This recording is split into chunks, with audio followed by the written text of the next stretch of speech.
A paz do Senhor, meus amados e queridos irmãos, e a você ouvinte da Palavra de Deus, que Deus abençoe grandemente a sua vida, sua casa, sua família. Sejam todos muito bem-vindos para mais um vídeo do canal Aprendendo a Bíblia em Família.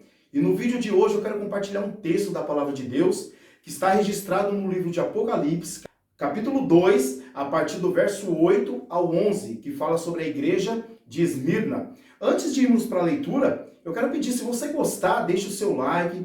Caso você ainda não é inscrito, se inscreva no nosso canal, compartilhe os nossos vídeos.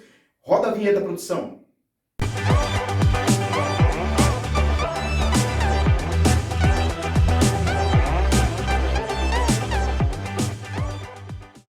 É isso aí, pessoal. Eu sou Alexandre Ribeiro. Sejam todos muito bem-vindos. Eu gostaria que você pegasse a sua Bíblia ou celular, o que você tiver na mão, e acompanhasse a leitura comigo lá no livro do Apocalipse, capítulo 2. Vamos ler a partir do verso 8. E diz assim a palavra de Deus.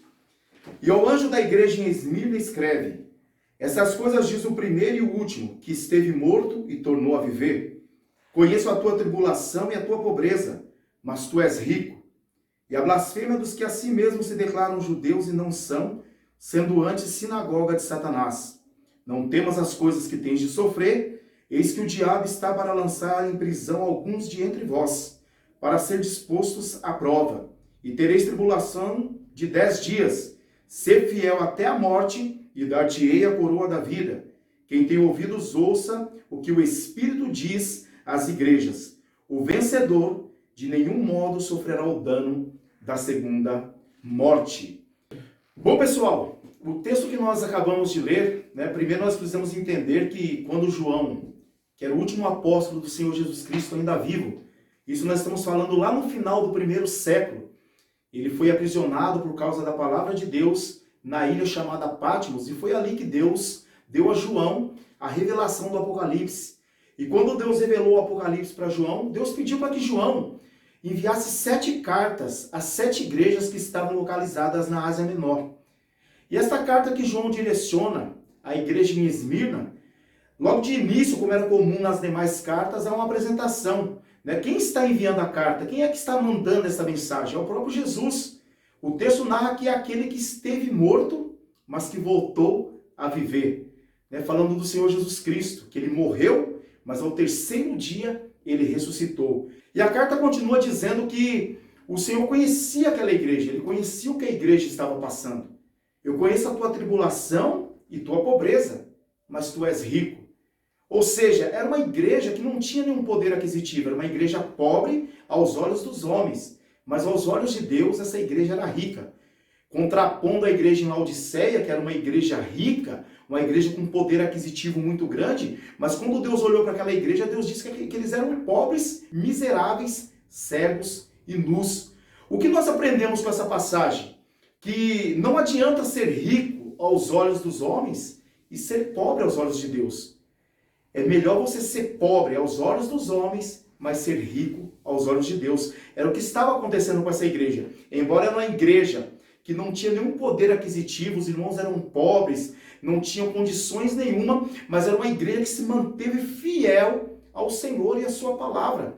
Tanto é que o Senhor elogia os irmãos. Eu conheço a tribulação de vocês, eu conheço o que vocês estão passando, mas vocês são ricos, eu estou me agradando da conduta de vocês.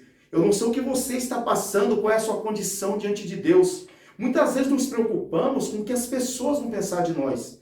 Queremos estar bem diante das pessoas, mas o mais importante é estarmos bem diante do nosso Deus. E o Senhor ainda prossegue dizendo àquela igreja que eles estavam passando por um momento difícil. É bom lembrarmos que no primeiro século foi um período muito difícil para a igreja, porque a igreja tinha que enfrentar a opressão do Império Romano, que não aceitava o cristianismo, que não aceitava que alguém pudesse adorar um outro ser, a não ser o imperador de Roma, a não ser os deuses que existiam naquela época. A cidade de Esmirna é uma cidade conhecida pela deusa Cibele.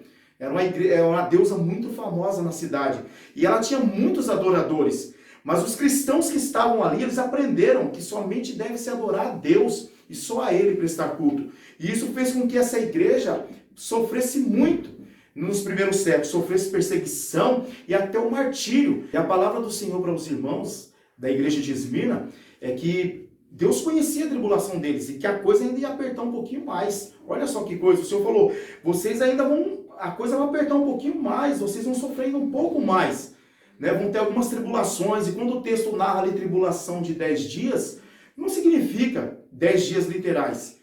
O livro do Apocalipse é um livro muito simbólico, então não devemos tomar os números como literais. Esse período de 10 dias significa um período completo, um período de tempo que teria um início, mas também teria um fim, mas para que eles perseverassem, ainda que fosse necessário passar pela morte, mas para que eles se mantivessem firmes na presença do Senhor. Porque aquele que enfrentasse a morte por causa do Evangelho de Cristo, de maneira alguma sofreria o dano da segunda morte. E o que é o dano da segunda morte? Segunda morte significa separação eterna de Deus.